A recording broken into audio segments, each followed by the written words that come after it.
ആ കുട്ടിയുടെ അമ്മ നാരായണന്റെ അനിയൻ്റെ കൂടെ ഓടിപ്പോയി. ഇതറിഞ്ഞ ആ കുട്ടിയുടെ അച്ഛനെ നാണക്കേടുകൊണ്ട് തൂങ്ങി മരിച്ചു. ഒരു ദേശാടക്കിളിയായിരുന്ന നാരായണന്റെ ഉത്തരവാദിത്തമായ പെൺകുട്ടി ഇപ്പോ അവരുടെ സ്ഥിതി വളരെ മോശ. താമസിച്ചിരുന്ന വീട്ടിൽ നിന്നൊക്കെ അവരെ ഇറക്കി വിട്ടു.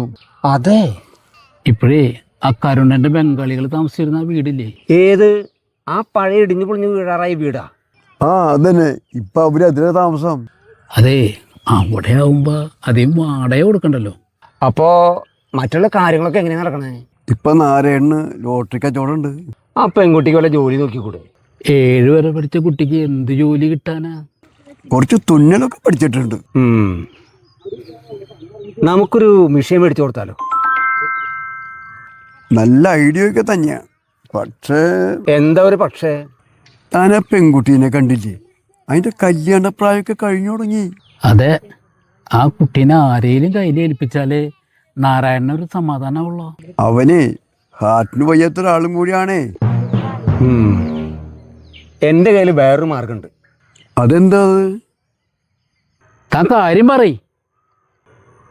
അത് ഞാൻ ആലോചിച്ചിട്ടേ നാളെ പറയാം. അതെന്താ അങ്ങനെ? അതൊക്കെ ഉണ്ട്. നാളെ വൈകുന്നേരം വരെ നിങ്ങൾ ക്ഷമിക്കും. ആ കുട്ടിക്ക് ഭാഗ്യം ഉണ്ടെങ്കിൽ ഒരു ശുഭകാര്യമായിട്ട് ഞാൻ നാളെ വരും. അപ്പൊ എന്നാ ശരി, ഒരുപാട് നേരമായി, ഞാൻ ഇങ്ങോട്ട് പോട്ടെ.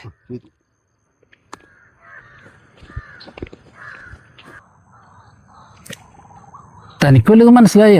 ഇല്ലാന്ന്